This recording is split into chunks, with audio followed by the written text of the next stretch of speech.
Selamat pagi, di sini saya Dr. Tulan dan saya akan melakukan terapi RW dengan alat. Saya akan menjalankan tindakannya dan meminta persetujuan. Di sini saya akan memasukkan alat untuk memberi bantuan udara di bagian mulut. Apakah hasilnya mungkin tidak nyaman? Baik. Lalu saya akan meminta pertolongan fasilitas kesehatan terdekat. Saya akan melakukan pengecekan kesadaran, di mana saya akan melakukan evaluasi airway, look, listen, feel, di mana saya akan look melihat gerakan nafas dan pengembangan dada dari sisi samping.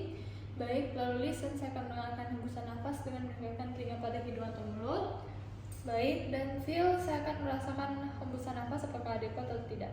Baik, lalu di sini saya akan mulai untuk nasopharyngeal airway-nya. Di sini saya akan nilai nostril untuk mencari yang lebih lebar dan tidak ada obstruksi. Seperti polip, atau perdarahan. Lalu saya akan memilih nasofaring sesuai ukuran kelingking pasien. Baik, lalu saya akan beri lubrikasi pipa nasofaring dengan lubrikan larut air atau dengan air, dan saya akan memposisikan pasien pada keadaan netral, penolong berdiri di sisi pasien. Saya akan memegang pipa nasofaring seperti pensil, masukkan ujung nasofaring dengan pimpinan lubang bavel menghadap keluar.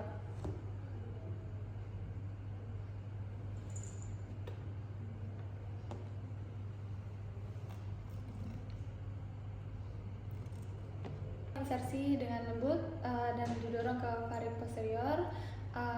Saya akan melihat jika terdapat hambatan saat insersi. Saya akan menggunakan pipa dan coba insersi pada sisi bersebelahan. Bila pipa nasofaring menyebabkan pasien batuk atau muntah, tarik pipa untuk meredakan batuk, kemudian lanjutkan. Lalu saya akan memfiksasi pipa dan saya akan evaluasi ulang untuk memastikan jalan nafas pasien paten. Lalu selanjutnya untuk oropharyngeal airway, di sini saya akan tentukan ukuran oropharyngeal airway yang akan digunakan. Saya akan buka mulut pasien dengan metode cross finger scissors teknik dengan jari 1 dan 2, dan saya akan masukkan pipa orofaring dengan cekungan menghadap ke langit-langit pasien agar tidak mendorong lidah pasien jatuh ke belakang. Setelah masuk ke dalam mulut, saya akan merotasikan 180 derajat dan ujung distal pada hipofaring.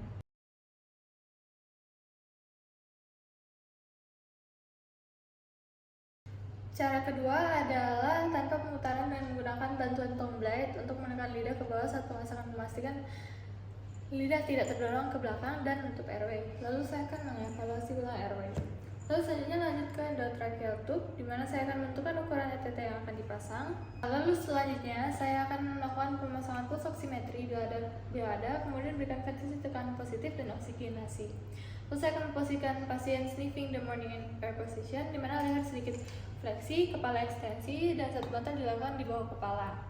Lalu saya akan melepaskan oropharyngeal airway jika sudah terpasang, dan saya akan memegang dengan tangan kiri laryngoscope-nya. Saya akan masukkan secara gentle pada sisi kanan mulut atas lidah. Singkirkan lidah ke kiri dan cari epiglotis, dan tekankan ujung lidah di valvula.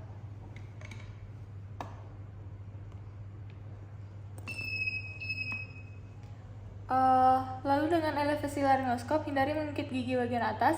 Hal ini akan mengangkat epiglotis sehingga plica vocalis terlihat. Bila tidak terlihat, minta bantuan asisten untuk melakukan BURP manuver pada cartilage cricoid sampai terlihat pada plica vocalis.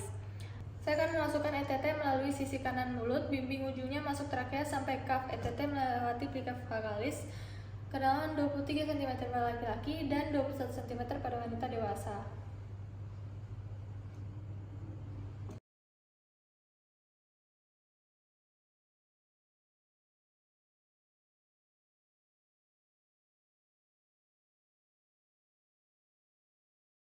Lalu saya akan menghubungkan pipa ET dengan alat ventilasi seperti back valve mask yang terhubung dengan oksigen flow 10-12 liter per menit.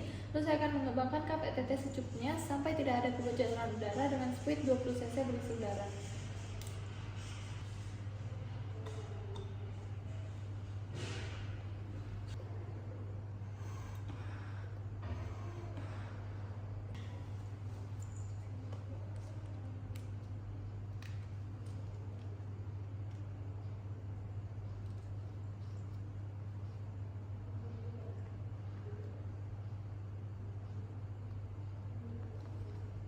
Lalu saya akan mengevaluasi pemasangan dengan mendengarkan melalui stetoskop pengembangan kedua paru.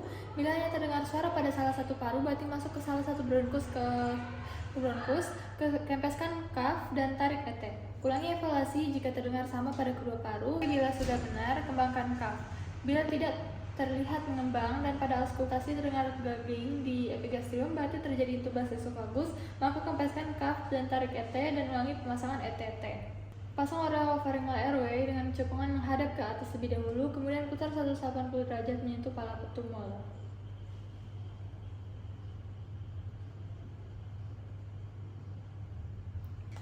Setelah yakin ET masuk ke dalam trakea dan saluran nafas terdengar sama pada kedua paru, kemudian fiksasi ETT dengan plaster.